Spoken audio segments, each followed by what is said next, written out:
Todd Hewlin. Hi.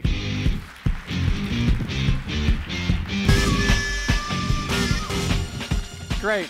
So B4B. It's a pretty exciting time to be in tech. I've been in the high-tech industry 25 years. I've been a venture capitalist working with small emerging businesses. I've been an S&P 500 company executive. I've been a consultant. I've done a bunch of different things. 23 out of the 25 years, basically, we've had one playbook to run. We've effectively run the B2B playbook, right? Where we basically sold a product, sold a maintenance contract in that product, sold a installation contract on top of that maintenance contract, and maybe we got real great and we sold an optimization contract on the back of the maintenance contract, on the back of the installation contract, and you know, the customer kind of felt a little bit like the channel used to be, which was a little bit stuffed, a little stuffed full of stuff, right? B4B is not about that. B4B is about putting our companies in service to the outcomes that customers wish to achieve and kind of skipping that journey of that huge bill of materials of stuff that previously we asked customers to consume so that we could make our numbers. What I'm going to do, this has been the last 2 years, really, that J.B. Thomas and I, since consumption economics came out, have been working with a set of companies, both kind of the attackers, if you will, who are starting with a clean sheet model around consumption-based models, outcome-based pricing, and B4B. But we've also been working with a set of established companies in the tech industry to help them think about, well, how do we get from here to there, right? What I wanted to do today was share with you what we've learned the last 2 years, and maybe some of the initial steps that you might take in navigating this move, this pivot, if you will, from B2B to B4B, putting yourself in service to the outcomes your customers seek.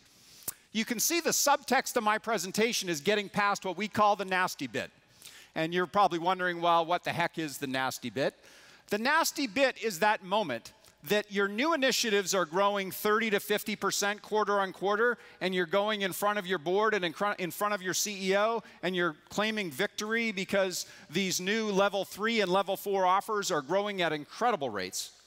But when you notice that your level 2 business or your level 1 business is shrinking at 3 to 5% quarter on quarter, and that the 3 to 5% in absolute dollars is more than the 30 to 50% growth in absolute dollars on the new thing. Do people get that math? That's the oh crap moment, right? That's the nasty bit, because then you have one of two outcomes. You either say, wow, I'd like to kill the new thing and retire before this shift happens, before B2B really happens, or I'm behind. I've really got to accelerate the new thing, and I've got to power through what we call the nasty bit. So 100% of my time with you today is going to be focused on that one topic, which is what the heck does it take to get through the nasty bit with your career intact, knowing that this shift from level 1 and level 2 operating models to level 3 and level 4 operating models is going to have some significant investments, and as JB showed you in the fish chart, going to have probably some deferral of revenue that you're going to have to take to get from here to there. So I'm really going to talk about 3 different aspects of this journey to get past the nasty bit. The first one is I thought it'd be good to just think about what the new competition is, and you'll see the consequence there is we better fear the one we don't see coming. So if you're IBM and you fear HP, or if you're Cisco and you fear Juniper, you're probably asking the wrong question, right? Because you can kind of tend to come to conferences like this and talk to your peers of your traditional competitors, and you kind of ask them, well, how's your level 2 business going? Oh, that's kind of all right. I'm okay. You're okay, right? Yeah, yeah, you're okay too? Oh, good. We won't do anything about this, right? It's the one you don't see coming that tends to kill you, so I'll give you a couple examples of that. The second is there's a new set of expectations that are coming, not just of you, but of your product peers and your product sales peers. But those new expectations are substantial. I'll kind of give you the inside and outside view of what we're hearing from the companies that we're working with. And the last part is I want to double click on what JB walked you through, which is these 3 pivots. Don't think of these 3 pivots as all you've got to do, because it's not all you've got to do to get to a B4B model, but they're the first 3 things that you've got to do, or we've become convinced that they're the first 3 things you need to do in the place that you need to get started. So we're going to be a little prescriptive about that. So the new competition, I'll tell you the one you don't see coming, tends to, in your industry, be the competitor who goes directly to level 4.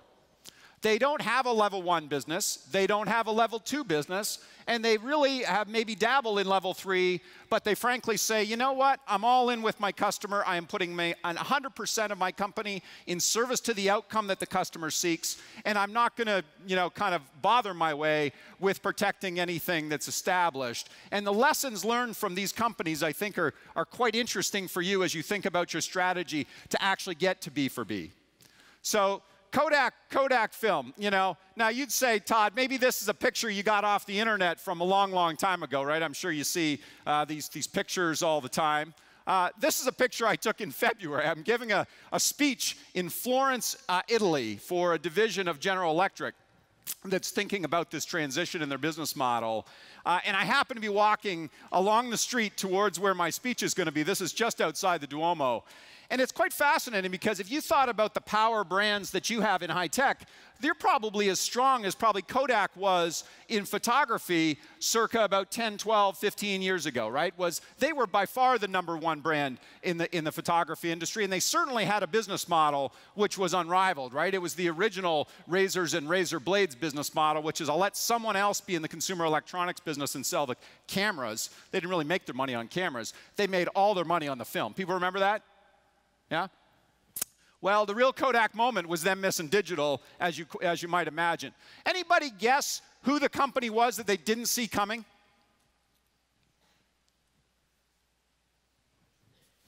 So this is the audience participation part of the meeting. Yeah? The one they didn't see coming was Samsung, which is interesting. So Samsung and Sony basically have equal share of the digital photography market. Yeah? And who would have thought Samsung, #1 photography company in the world? What's interesting is in 2 eras of digital photography, Samsung is the leader. Obviously, they're the #1 OEM of Android-based smartphones, which is where photography is headed. But even in that interim state between film cameras, film photography, and mobile photography, Samsung basically has 30% market share of digital cameras, and Sony has about 30% market share of digital cameras.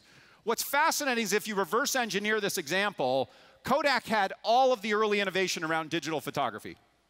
They had skunkworks going on, they had the early innovations, they had digital cameras working in the lab, they knew how to cost reduce it and value engineer it to get the cost of digital cameras down, and you'll never guess what they did. They stared the nasty bit right in the eye and they blinked. They said, we do not want digital photography to happen. So we're gonna keep that thing in the lab, and we're basically going to hold that back because that would cannibalize our incredible film photography business. And obviously, smart people at Kodak, and I don't mean to disparage people that worked for Kodak. Some of you might have worked for Kodak, but that was a fateful move, right? I won't spend a lot of time on this one. Anand just talked to you about Blockbuster. Obviously, Netflix was the one that they didn't see coming. What's fascinating about the Netflix example, and there's kind of a takeaway from each one of these, is Netflix is one of the very few companies in business model evolution right now that dramatically destabilize themselves. It's one thing to be Samsung and saying, I'm going to go and eat the lunch of Kodak. It's a whole other thing where you basically say, we built up an entire brand around DVDs to the home. We built distribution centers with robotic distribution of DVDs so that for $8 or $10 a month, we can afford the round-trip cycle of DVDs going out to your house, right? They were the darling of that business model, so they were the attacker in that business model of entertainment in the home and basically unseated and eventually bankrupted Blockbuster. What's much more interesting about Netflix is the fact that they could basically do to themselves what they did to Blockbuster. Can you imagine the internal dialogue in their executive team when they basically had to look each other in the eye and say, either we're going to get to digital download of entertainment or somebody else is going to out Netflix. I'm very proud of this company. They're from my hometown of Los Gatos, California. So this is the one tech company that's actually in Los Gatos. But they basically were able to say, you know what? Those warehouses are redundant. All that innovation that we put into the robotic distribution is redundant. Our brand's got to change and stand for digital download. And we basically have to part with the past and move on. Very difficult thing to do. For those of you that own stock in your companies, what's interesting about Netflix is their stock's gone from $50 a share to $337 a share in the last year. So the world has basically seen through the turmoil of business model evolution and said, you know what? In the outcome-based model, which is giving customers exactly what they want, putting yourself fully in service to the outcome that customers want, in this case, immediate gratification of entertainment, Netflix is going to be the winner. The last one's going to be hit a little closer to home for some of you. And I could have picked on any of you up here, but I'm going to pick on IBM just for a sec. So IBM, this is October 7th, I think, Barclay came out with an analyst note on IBM and basically said, you know what, this SaaS thing affects every part of IBM's business. Because the IBM Global Services business is all about being the shock absorber between the complexity of a level 1 and level 2 offer and the customers not being able to absorb that complexity. So if you think of the big systems integration business of IBM, obviously an as-a-service world, an outcome-based world, or a consumption-based world is dramatically threatening to that. But equally, in terms of the mainframes, if you look at the leaders in the infrastructure as a service business, they're not tending to use IBM mainframes the same way that big banks and big insurance companies and big CPG companies have used IBM mainframes. What's interesting is then a week later, IBM misses its revenue forecast by $1 billion. So, you know, if I was as smart as the Barclay guys, I probably could have made a lot of money. Who is the company that IBM hasn't seen coming? I'm sure there's a number of them, but what's the company that maybe jumps to mind that you think maybe IBM just didn't see coming? Wouldn't have been on the radar? Amazon. Absolutely right. Because who would have thought that a retailer, a $60 billion retailer, admittedly an amazing retailer, right? Many of you, I'm sure, are Amazon customers. Amazon smiley face boxes are arriving at my house almost daily.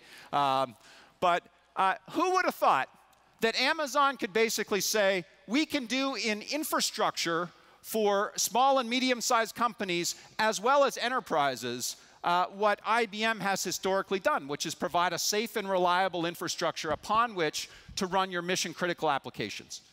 And at least in Silicon Valley, there were a lot of people that thought Amazon was a very cute little company, frankly, when they were serving small office, home office, small little apps, venture-funded startups. Kind of when you grow up, you're going to need the big guys. You're going to need HP or you're going to need IBM. As soon as Amazon won the $600 million deal from the Department of Defense here in the US to manage the CIA's data, I think they pretty much, you know, got validated as an enterprise class infrastructure as a service company. So Amazon is quite remarkable. Jeff Bezos, I'm sure you've seen, he boasts that 27 times over the last 7 years, Amazon has taken down prices for infrastructure as a service. Earlier this year, they did something that's pretty interesting. We're going to come to adoption service, and I'll give you an example right now, is in January, they launched something called Trusted Advisor. What Trusted Advisor does is it looks at your usage of Amazon Web Services, and it basically suggests a price plan that were you to move to that price plan, you would pay Amazon less. Think about that for a second. If the cell phone industry did that for us, there'd be $0 of profit in the entire cell phone industry, right? So Amazon is a $2 billion business in infrastructure as a service last year, 2012. The latest numbers I've heard is they will be a $4 billion business in infrastructure as a service this year. So growing 100% year on year off of a $2 billion base. And that's clearly the one that IBM didn't see coming, Cisco didn't see coming, HP didn't see coming. I'm not picking on IBM.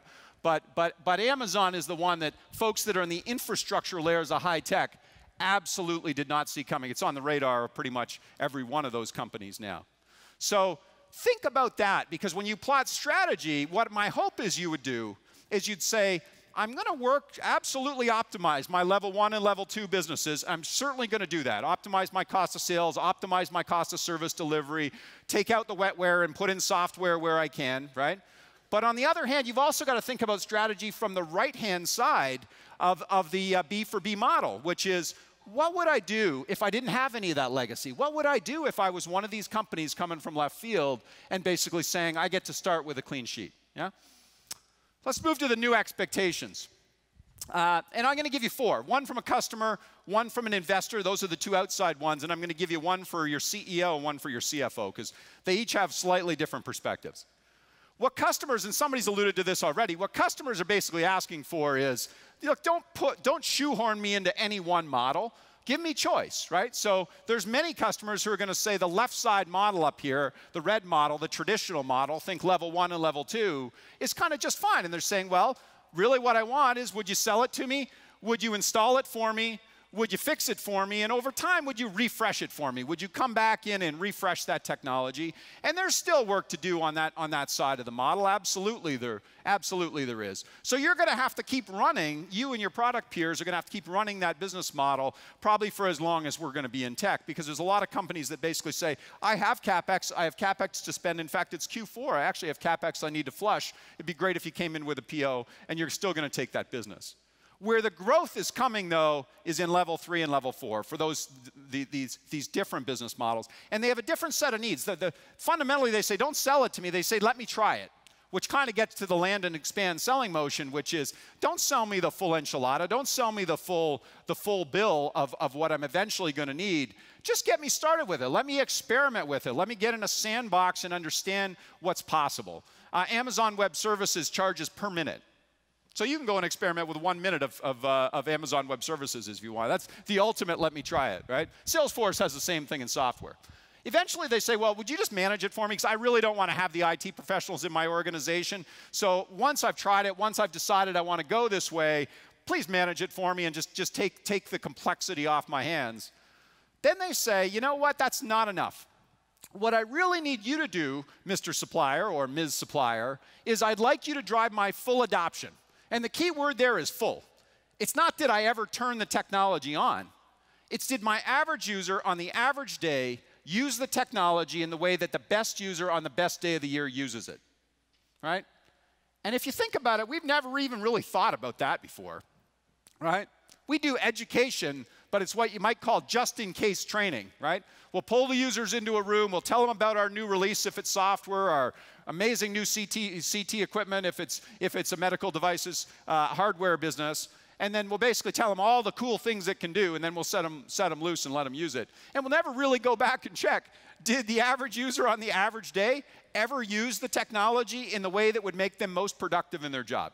But customers are increasingly getting wise to that, and they're saying, you know what? I'm not buying shelfware anymore. I'm not buying all that excess stuff if we're not actually going to use it. So you, Mr. Supplier, are going to have to help me figure that out. And eventually they're saying, all right, well, eventually I want you to guarantee my business outcome. Eventually I don't want to buy WebEx for online collaboration. What I really want you to do is take down my average cost, travel cost per employee. So I'd love you to just put WebEx in for everybody, and then I'd love you to basically say, well, would you take 20% of the savings in average travel cost per employee? Because if you're on WebEx, you don't have to get on a plane as often, right? That would be an example of guaranteeing a business outcome as opposed to selling the input to a business outcome, yeah? So I just wanted to show you this because customers are getting sophisticated. This, you know, from the work I do with CIOs and their teams, these are kind of how customers are thinking about the evolution of their requirements in both models. The investor ask. Investors are actually quite simple. You know, for this book, we did a bunch of research with analysts on Wall Street to understand how are these companies valued, these companies that are in a B4B model or an outcome-based, consumption-oriented model. And what you see on the right-hand side of the chart is the average multiple of a set of companies that are public as-a-service companies. Those are the easiest ones to get. What's remarkable, now these are enterprise value to sales, so we've taken out the cash, but you don't really need to know that. All you need to know is for every $1 of revenue that one of these B4B companies gets, they get $7 of market cap on average. That's the basic math. And again, not to pick on any one particular company, because I could have picked, don't feel like you're immune. I could have picked anybody in this room. But these are the enterprise value to sales multiples of what we'd call traditional high-tech companies. HP at about 50 cents of market cap for every $1 of revenue. Cisco at about $1.60 of market cap for every $1 of revenue. And Microsoft and IBM at $2 and $3, right?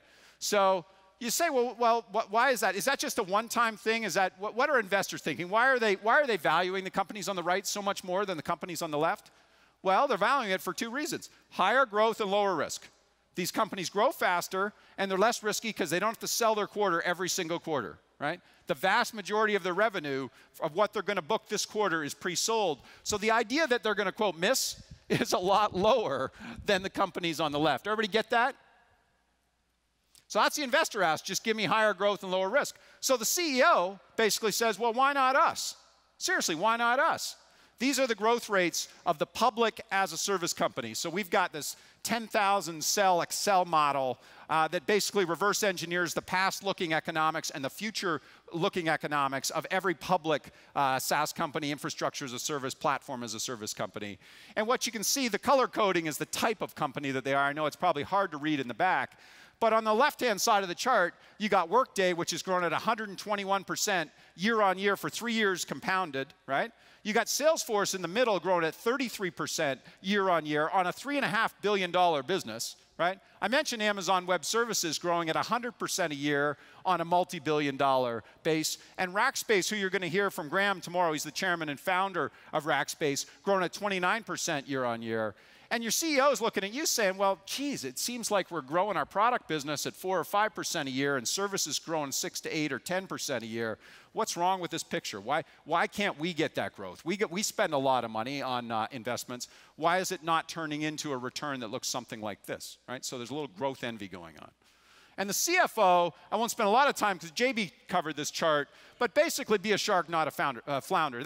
That's really what the CFO ask is minimize the time it takes to get through this transformation between level 1 and level 2 and level 3 and level 4 so that we can get out the other side of this fish, get through the period where we're making these big investments in new capabilities and get on to the happy days, which is the end state on the right side, which is where we have incredibly fast-growing revenues like you saw in the previous chart, and eventually lower labor costs because we've invested in the software and the analytics instead of investing in putting more people on the ground.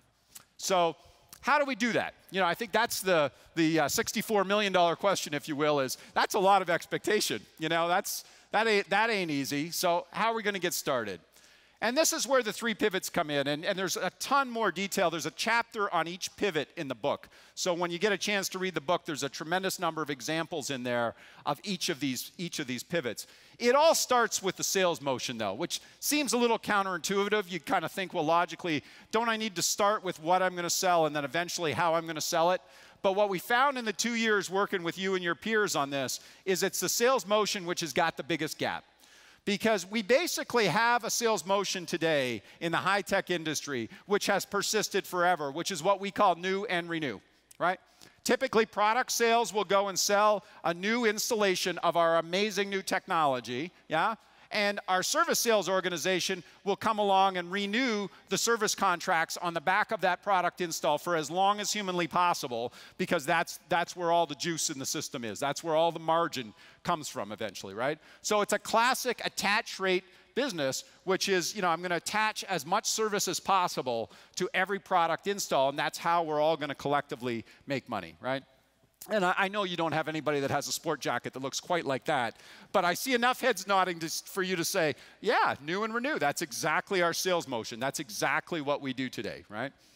And the future is not that, because in the future of a level 3 or level 4 B4B company instead of a B2B company, it's much more about land and expand. It's much more about planting a platform that enables consumption and then monetizing that consumption over time. Now, you'd say, well, maybe I just have to land. Maybe I just plant my platform in a lot of different places and kind of hope for the best, yeah? Well, if you look at the companies that are driving growth of 30% a year, 50% a year, 100% a year in these B4B models, they don't do that. They don't basically leave it up to the customer to consume at the course and speed that they might like to consume at.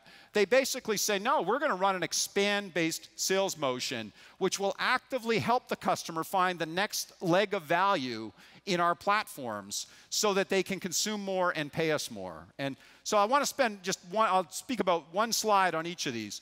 Land selling, you can see in both of these have a kind of what's hot and what's not feel to them. So for land selling, what's kind of not hot is selling to central IT, because a lot of these decisions, these B4B outcome-based decisions, are being made by the line of business, right? So line of business is going to be really important for your land sellers.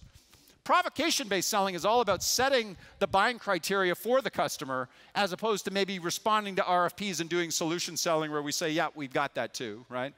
Technical expertise, it's not that it's no longer important, but in an outcome-based world, a lot of that gets masked from the customer.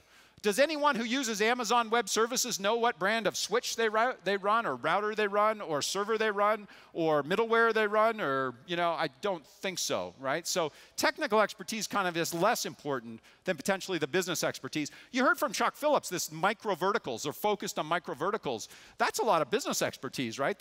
All those little tiny 2,300 verticals is all about understanding the businesses that a baker runs versus the businesses that a beverage company runs, right? Social graces, look, always important. We like salespeople that chew with their mouth closed. That's obviously good. But social media is really important. So if you think of the broad range of folks that, from a sales professional standpoint, we have to touch to sell in this world, those outcomes, the range of social media is much more important. So if I was hiring a salesperson today for a land sales motion, the very first thing I'd get them to do is open up their laptop and show me their LinkedIn profile and see how many contacts they have on LinkedIn. Right? If they didn't have 500 or more, we probably wouldn't be continuing the interview. And coverage models are going to be much more about vertical coverage, exactly where Chuck Phillips and Infor are going, much less about geo coverage. But many of you still have sales organizations that are fundamentally geo. We've got Americas, we've got EMEA, we've got APAC, and kind of what's your, So that's the big difference in land selling. Expand selling is even more different, I would say. So expand selling, if you think about what we've traditionally done in the renew selling motion, it's been about renewal as the goal.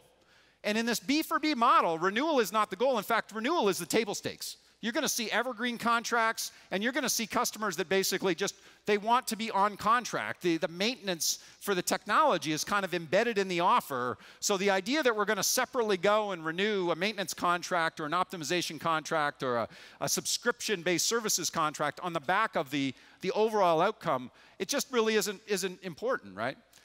Data-driven, and we talked about this, and you'll see the data handshake is the last chapter of the book, is this move from figuring out who to call and who to target, being kind of rep-based, gut-based, if you will. There's this shift to data science and data-based thinking about what's the next offer that a given customer in a given month or a given quarter needs. And the data telling the sales rep who to call, as opposed to the sales rep saying, well, I've got a certain number of customers in my patch, and I'm gonna call my buddy and hope that I get a deal, right? Inside sales, much more important than outside sales, so the cost of sales has got to come down in these models for it still to be profitable. So these idea of big enterprise sellers doing this expand selling is just not gonna work. It's gonna be much more like the compensation you might have with inside sales or virtual sales. And finally, it's much more about volume operations than complex systems. It's much less about big account plans to sell all of Citigroup, all of our stuff, and much more about the division of the retail bank in Citigroup. How are they adopting our next-gen offers, and what outcomes are they seeking, and how's that different than what the corporate bank wants, and how's that different than what the investment bank wants?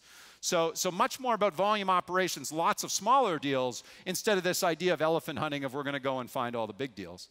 Now, I want to double-click on the volume ops side, because most of you in this business probably can't make money today, and the reason you can't make money is you got a lot of frictional losses from an IT and ops standpoint that stands behind your sales models.